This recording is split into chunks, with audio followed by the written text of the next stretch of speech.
Chronicles. Corona Chronicles. Jesus Christ, I'm never going to say it right. The first Corona Chronicles went well. You got the introduction, you know the whole deal. Yeah, I'm covering up the acne on my face. That's what I'm doing here. Ordered food from a local Mexican restaurant that we're going to pick up tonight. They do curbside. You pay for it online and all that stuff. I might put on makeup. You know what? I'm not. I put makeup on and these got worse because I'm covering it with makeup. So I'm going to let it all air out. Even take it to the kitchen because it's a freaking mess. Because I didn't do anything. Because I drank last night with some friends on Zoom. Yeah, I did that last night and the night before. So I got that going for me. My parents, who are older, they are at their house in New Jersey. So we FaceTime with them and do the house party thing. The house party thing's fun. I like that. I kind of jumped in on my poor friend Donna. I jumped right in on her house party. She was in a house party with like her friends from her neighborhood. Like, I don't know them. Had a few cocktails, so I just jumped on in there, which is pretty funny. You can have barge in on the house party unless they lock it. I didn't know anything about this, so I introduced myself. So yeah, one of my friends posted something on Facebook saying that nothing's changed. Just like me, barging into a house party I wasn't invited to. Just like high school. I'm driving. The phone is in the hands-free thing. I'm leaving the house. This is monumental. Momentous. It's beautiful out. I'm actually going to go pick up Mexican food from Tequila Morleone. I like driving. I like being out of the house. I like having somewhere to go and something to do. Honestly, haven't left the house. Haven't driven a car in a while because I've been getting food delivered. There was really no need to go anywhere. So this is actually really nice.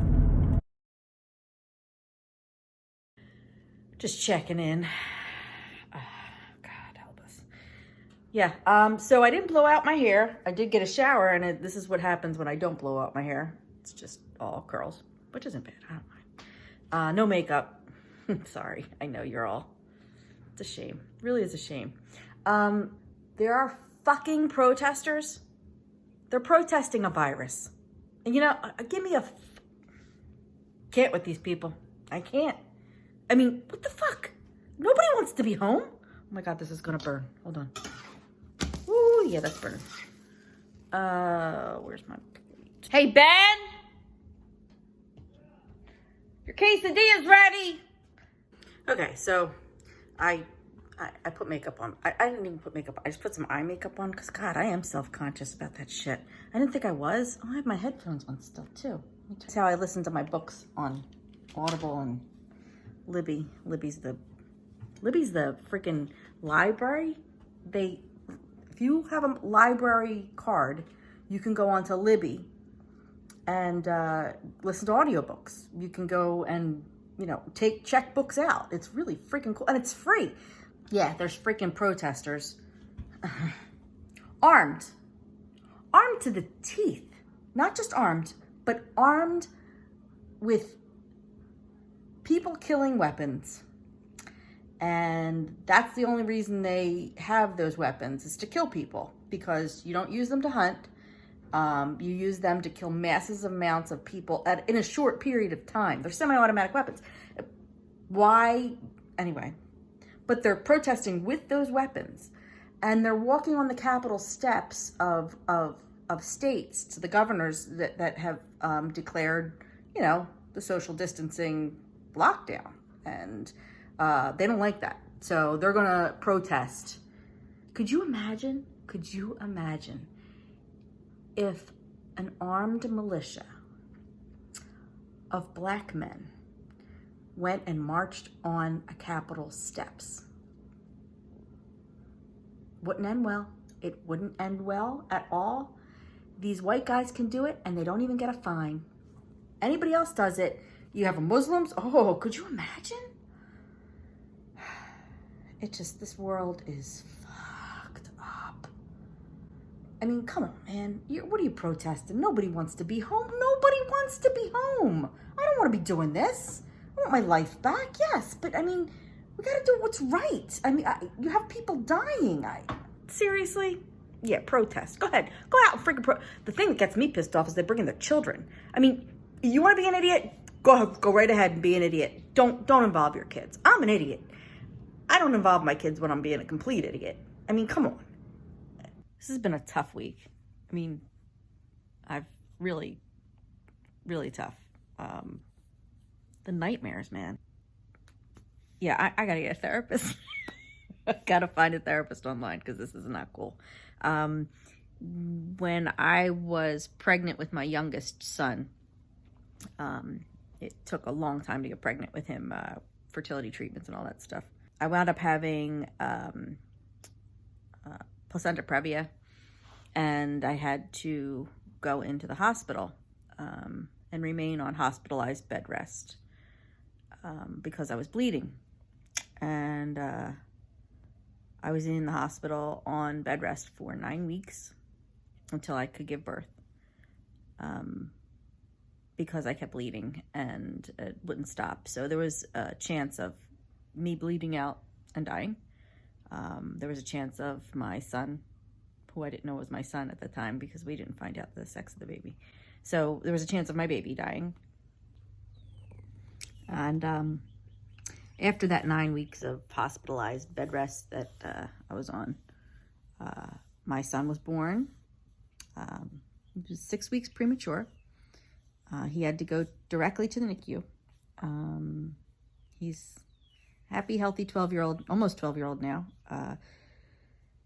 The NICU situation was rough. It was probably the toughest thing I've ever been through in my life. Those 18 days were probably harder than the 9 weeks I was in the hospital. Back and forth to the NICU, leaving your baby in the hospital. Man. And he was good. I mean, he was only 6 weeks premature, which is really not that early. I mean, it's early, but it's not that early. Like my nephew, he was much, much earlier, like micro preemie. He's fine now too. The anxiety and stress, and that's another thing of just this imminent fear of sickness and death. That is just, it's running a loop, and that's what's going on now with the whole Corona thing. Lost a friend. He passed from Corona. He was only 51 years old. 51. And he was healthy. He wasn't, so constant fear of that, along with being isolated and being not able to interact with people, and not being able to live your life like you normally would. So I'm going to go and go into that Doctors on Demand. And I think there's a couple other apps. If you know of any, please put a link of therapists that could help out. Because and then I get back to the guilt of, why the fuck is this so hard? It's not that hard. I'm home. Everybody's home. Everybody's fine. We're all good. Like, why am I just want to handle my shit, you know? I don't like being, I don't like, yeah, I need a therapist. Yeah. Corona. Okay. So, like and subscribe.